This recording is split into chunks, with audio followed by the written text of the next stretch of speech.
各位好，中国国家主席习近平正在对欧洲3国进行国事访问，为何这次选择法国、塞尔维亚及匈牙利呢？今年恰逢中法建交60周年，而且法国主张欧洲更多独立性，又是拥核的联合国5常之一，而且在欧洲国家中算得上不太听从美国的异类，而且在欧洲有一定的领导权及话语权，我想这是访法的原因。访问塞尔维亚很可能是因为今年的5月7日是中国驻南联盟大使馆被以美国为首的北约野蛮轰炸25周年纪念日。德国媒体几乎不会提及这段历史，我相信其他北约国家的媒体同样守口如瓶，不想让他们的人民知道真相。而且塞尔维亚与中国的关系一直不错，又加上它不是欧盟国家，这是访问该国的原因。至于匈牙利，可以说是欧盟的异类，因为该国领导欧尔班一直与欧盟及北约步调不怎么一致。德国媒体及德国政客更是对欧尔班恨之入骨，恨不得将匈牙利踢出欧盟。匈牙利与中国的关系一直不错，作为欧盟国家，中国与之合作，可以作为进入欧盟的桥头堡，当然是一个需要争取及维护的国家。你看，比亚迪就决定在匈牙利建立产能，这样它的产品就可以直接进入欧盟。对于习主席此次访问欧洲3国，毫不例外，德国媒体敌意满满。比如，德国《每日镜报》以这样的标题进行报道：北京试图破坏跨大西洋关系，习近平在欧洲追求这些目标。法兰克福汇报认为，欧盟的不团结正中习近平下怀。咱们现在来看看奥地利媒体标准报的报道及网友评论。习近平欧洲之行涉及诸多敏感问题，中国国家主席将访问法国、塞尔维亚和匈牙利。除经济问题外，讨论的主要议题将是乌克兰战争。这是中国国家主席习近平5年来首次出访欧洲，他将于5月5日至10日访问的国家，说明了北京与欧洲大陆之间的关系状况。如果不是因为塞尔维亚也在出访计划之列，人们本可以用布鲁塞尔或欧盟来代替欧洲大陆。习近平将于5月7日访问贝尔格莱德。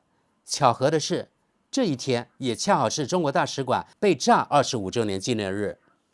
1999年，在对塞尔维亚的战争中，北约的炸弹意外击中了北京驻贝尔格莱德外交机构的大楼。这一事件在西方几乎无人知晓，但在中国却被反复提起。塞尔维亚历来被视为莫斯科的盟友，也位于新丝绸之路上，特别是在塞尔维亚用中国的钱修建了一段铁路。意大利退出“一带一路”倡议。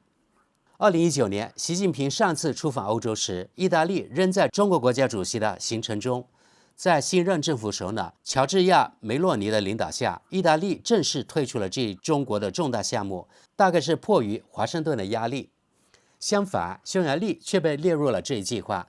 匈牙利总理维克托·欧尔班被认为是熊猫的拥抱者，北京的朋友们都这么称呼他。去年10月，欧尔班是唯一出席新丝绸之路峰会的欧盟政府首脑或国家元首，北京以巨额投资感谢他。例如，中国电池制造商宁德时代已宣布计划在匈牙利建造一座价值70亿美元的工厂。不过，此行最重要的看点可能是习近平与法国总理马克龙的会晤。在4月初访华期间，马克龙呼吁欧盟拥有更多的战略自主权，这在布鲁塞尔和其他欧洲国家的首都引起了很多批评。但与此同时，马克龙也竭力试图在欧盟的乌克兰政策方面发挥领导作用，没有邀请俄罗斯参加在瑞士举行的和平会议。最近，他再次威胁要派遣法国士兵。北京可能意识到，解决乌克兰战争的一个重要关键在于法国。北京此前也曾批评没有邀请俄罗斯参加6月在瑞士举行的和平会议。接着，弗拉基米尔·普京即将访华，也使局势变得更加复杂。中国政府尚未正式确认这一点，不过俄罗斯总统最近宣布将于5月访华。乌克兰战争是习近平欧洲之行最重要的话题，但并非唯一话题。欧中2个经济集团之间的关系紧张。在德国，4名涉嫌从事经济间谍活动的间谍刚刚被捕。中国激烈的价格战。中国所谓的产能过剩，也是经济不景气的欧盟面临的一个问题。多年来，中国政府不仅补贴本国的电动汽车产业，还补贴整个价值链，从原材料开采到电池，这导致了中国制造商之间在本国展开激烈的价格战。现在，成千上万辆中国汽车有可能涌入欧洲市场，损害欧洲本土产业。因此，欧盟正在考虑采取保护主义措施，例如征收保护性关税。反过来，中国政府可能会以人民币贬值作为反击。因此，习近平的欧洲之行有很多议程，但从布鲁塞尔的角度来看，其中只有很少一部分是令人愉快的。好，朋友们，现在我们来看看一些网友评论。第一条评论：因缩小与专制国家的关系，必须解决对这些国家的依赖问题。这是我对欧洲政治人物的期望，因为维尼熊并不比莫斯科那个屠夫好多少。下一条评论：消费者也有一部分责任，不要从中国门户网站订购任何东西，在购买技术产品时，要检查其中有多少中国成分等等，比如说供应链法。下一条评论：如果你接受相应的通货膨胀，近几十年来低通胀的一个解释，正是中国产品降低了通胀。你需要到商店里看看，比较一下价格，如果能找得出一件欧洲产品的话。下一条评论：匈牙利和塞尔维亚正是中国目前筑巢的地方。既然中国已经通过收买的方式进入了个别欧洲国家，还需要在欧盟派驻间谍吗？中国为什么要在布达佩斯和贝尔格莱德之间修建高速公路？我越来越对匈牙利感到毛骨悚然，尤其它还是北约成员国。下一条评论：这是一条铁路，不是高速公路。除客运外，希腊港口的货物也应通过巴尔干半岛运输，奥地利也可以从中受益，这样就可以在4到5小时内乘坐火车到达贝尔格莱德。即使没有多少奥地利人愿意去贝尔格莱德，但这至少对塞尔维亚人来说是个优势。到目前为止，巴尔干地区的铁路连接就是个灾难。下一条评论：比亚迪将在匈牙利组装汽车，以规避关税。下一条评论：我的关于匈牙利和塞尔维亚是中国和俄罗斯代理人的猜测似乎得到了证实。可怜的欧洲，敌人就是自家人啊。下一条评论：按照你的观点，除了少数几个国家之外，许多国家都会被视为其他代理人，例如为他人制造汽车，甚至为军事占领提供空间。下一条评论：中国现在是，将来也仍将是一个重要参与者和欧盟的贸易伙伴，因此确定并实施战略目标非常重要。习近平对贝尔伯克夫人的价值观和妇女政策不感兴趣，必须以不同的方式对待中国。如果大众汽车公司说，由于维吾尔族人的恶劣条件，他们将关闭那里的工厂，习近平对此并不感兴趣。如果大众汽车公司说，由于在维吾尔族人的土地上生产，它的汽车销量会大大减少，因为全世界大部分人都对此持负面看法，这就会产生影响。中国人唯一的价值观，他们的信仰就是财富。然后这位网友跟帖说，是的，邪恶的中国人，他们只想要金钱和财富，而世界上其他国家的人却不在乎金钱和财富。除此之外，普通西方人仍旧比普通中国人富有得多，因此钱对中国人来说更加重要，并非完全不可理解。特别是在奥地利，现有资产和遗产越来越多地决定着社会地位，而劳动所得则被课以重税。下一条评论：我们的经济已经把我们出卖了，我们对廉价的贪婪正在推动中国人收购欧洲。相对的，我们现在真的一无所有了。下一条评论：俄罗斯和中国正在追求一个共同目标，那就是在政治上削弱欧盟，在政治上削弱美国，有利于他们的压迫性的国家。奥地利、德国和欧洲的任何政治人物或党派想配合，都应该在选举时和在经济上受到抵制。接着我们来看看德国焦点新闻，关于习主席访欧的访谈。欧洲之行，为了削弱欧洲，习近平将舒尔茨的错误利用到了极致。中国国家主席将从周日起访问法国、塞尔维亚和匈牙利。在这次访谈中，专家诺亚·巴金解释了这些到访国家以及中国的议程。巴金先生，中国国家主席习近平周日在法国开始了他的欧洲之行，随后他将访问塞尔维亚和匈牙利。为什么就这3个国家呢？然后这是这位巴金先生的回答，他说，在中欧关系日益紧张之际，习近平希望发出北京在欧洲仍有朋友的信号。他此次访问巴黎是为了庆祝中法建交60周年，中方希望将重点放在仪式上，而不是本质上。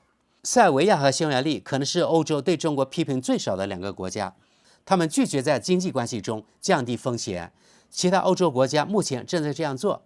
不过，这2个国家对中国的投资更感兴趣，也不反对中国对俄罗斯的支持。接着是焦点新闻的提问，那么习近平的本次欧洲之行也可以被视为中国继续支持俄罗斯的表现喽？这位专家巴金先生回答，中国人知道他们在乌克兰问题上的立场在欧洲备受争议，在7国集团中，中国因此受到越来越多的批评。习近平最不希望他的欧洲之行被这个问题所左右，他可能希望塞尔维亚总统武契奇和匈牙利总理欧尔巴公开赞扬中国在俄罗斯、乌克兰战争问题上的温和立场。这3位国家元首都希望将自己塑造成冲突的中立方，以和平为唯一目标。您认为中欧关系的发展趋势如何？巴金说，我看不到中欧关系缓和的迹象。近年来，中欧关系不断恶化，我预计明年中欧关系将进入一个更加困难的阶段，贸易关系方面的紧张局势将会升级，中国对俄罗斯战争机器的支持也将成为焦点。是的，中国仍会在欧洲找到愿意随之起舞的国家，但放眼整个欧洲，对中国的怀疑正在增加。从地缘政治、经济和安全政策的角度来看，都是如此。习近平对欧洲采取什么战略？过去，中国曾试图分裂欧洲，为了使各国与中国保持一致，他使用了贸易与投资的胡萝卜和经济胁迫的大棒。中国意识到，欧洲永远不会属于自己的地缘政治阵营，因此，北京的目标是破坏跨大西洋关系。换句话说，就是要确保欧洲在对华关系上不会坚定地站在美国阵营一边，并与华盛顿结成共同阵线。因此，中国领导人支持欧洲战略自主的概念。对他们来说，这个概念只有一个含义，它代表着一个与华盛顿保持距离的欧洲。法国总统马克龙将在与习近平的会谈中重点谈哪些内容？马克龙优先考虑的2个问题是贸易关系和中国对俄罗斯的支持。法国坚决支持强有力的贸易手段，以防止廉价的中国产品涌入欧洲，并保护欧洲工业。我期待马克龙和欧盟委员会主席冯德莱恩在与习近平就此问题的会谈中展现统一战线。欧洲也越来越担心从中国运往俄罗斯的所谓军民两用产品的增加，这些产品既可以用于民用，也可以用于军事，帮助普京在乌克兰发动战争。美国已经宣布，如果这种情况继续下去，他将制裁中国的银行。我预计马克龙将就此与习近平展开激烈交锋。如果中国政府不对以这种方式支持俄罗斯战争的中国公司采取行动，西方将采取更严厉的措施。为了削弱欧洲，习近平将舒尔茨的错误利用到了极致。习近平为何这次不访问德国？习近平上次访问德国是在2017年，当时 G20 峰会在汉堡举行，他已经7年没有访问德国，这说明了很多问题。即使考虑到在新冠期间，习近平有将近3年的时间根本没有出国访问。另一方面，习近平的法国之行是他5年内的第2次出访。有一种观点认为，他想惩罚对中国持批评态度的德国，并试图让法国与德国相互竞争。这种观点不能被轻易否定。德国总理舒尔茨没有按照德国政府中国战略的建议，将德国对中国的态度纳入欧洲框架，从而为这一伎俩提供了可乘之机。舒尔茨总理是否应该前往巴黎与马克龙一起会见习近平？尽管舒尔茨几周前才去过北京，但当马克龙和冯德莱恩在巴黎与习近平会面时，他应该与马克龙和冯德莱恩坐在同一张桌子上。令人遗憾的是，在德国总理访华和习近平访欧之前的几个月里，舒尔茨和马克龙没有进行更好的协调。习近平访欧期间与谁见面，欧洲不能协调好，这是一种耻辱，这是欧洲无法在中国问题上找到共同立场的表现。舒尔茨对此负有主要责任。您对习近平的欧洲之行有何期待？我不指望能取得任何具体成果。习近平在1999年5月7日中国大使馆被美国误炸25周年之际访问贝尔格莱德，将使此行带有反美色彩。在匈牙利南部，将庆祝一家中国汽车制造商刚刚在那里进行了重大投资，这样他将炫耀中国汽车工业新赢得的竞争力。他的这一举动正中要害，因为这事态发展对欧洲，尤其对德国来说绝非好事。访问中最重要的将是哪一站？毫无疑问是巴黎。对欧洲来说，在巴黎举行的会谈能否就贸易问题和乌克兰战争发出欧洲团结的信息至关重要。舒尔茨总理出席会议本可以为此做出重要贡献，就像他的前任默克5年前所做的那样，而现在他将这一领域和工作留给了其他人。最后我们看看焦点新闻的网友评论。第一条评论：习近平利用了舒尔茨的失误，只有一个失误？不，舒尔茨至少犯了10个对中国有利的错误，而他的外长所做的一切是无论如何也无法弥补的。下一条评论：舒尔茨将作为史上最糟糕的总理载入史册，习近平与他能干什么？下一条评论：欧洲已经被削弱了。舒尔茨和贝尔伯克正在让所有国家嘲笑我们。我不认为习近平有任何兴趣访问德国，原因嘛，你不用想太多。下一条评论：德国人民的问题不在于中国，而在于柏林。下一条评论：马克龙需要公关，匈牙利和塞尔维亚需要与中国多一点经济联系，他们与习近平没有问题，因为匈牙利和塞尔维亚两国没有什么值得窥探的。下一条评论：中国是乌克兰和平的关键之一，只有当中国意识到支持俄罗斯会带来经济损失时，他才会努力实现和平。如果欧洲暂时停止从中国购买服装，中国就会敲响警钟，接踵而至的是失业、贫困和动荡。舒尔茨被习近平归类为人畜无害的一类，马克龙可能是另一回事。下一条评论：我很高兴中国人的存在，否则美国人会赚得更多。下一条评论：削弱欧洲，习近平为什么要这样做？恰恰相反，只有美国想这样。下一条评论：美国的霸权已经走到尽头，只有德国总理畏首畏尾，我们就让马克龙利用这一点吧。到头来，德国还是要靠自己，前途无量啊。下一条评论：中国是我们最重要的销售市场，没有中国，这里的价格就会大幅上涨。除了美国，没有人会希望这样。下一条评论：习近平试图让中国强大，拜登试图让美国强大，这是不言而喻的。然而，真正的问题是，哪个德国政府的政治人物真正想要德国强大？下一条评论：舒尔茨没有犯错，舒尔茨本身就是错误。下一条评论：中国人的处事不同，意识形态与他们完全格格不入。例如，与德国人不同，他们不会将世界划分为善与恶，他们只想从贸易中获利。然而，与领导德国的那个国家不同，中国人并不诉诸武力，他们实际上并不不断发动侵略战争，也不试图违反国际法，在其他国家进行政权更迭，而是将主要精力放在经济上。下一条评论：在德国外长贝尔伯克破坏了与中国的关系之后，习近平不来德国也就不足为奇了。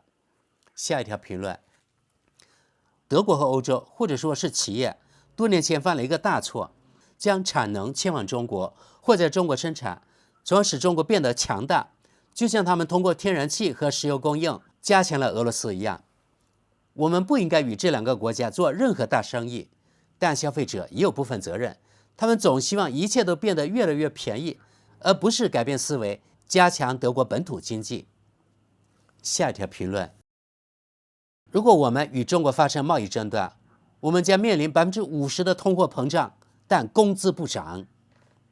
好的，朋友们，今天的节目就到这里。看来呀，德国焦点新闻的网友还算有自知之明哈，知道习主席不造访德国是因为德国政客的原因。好了，今天就到这里，非常感谢大家，我们下期见。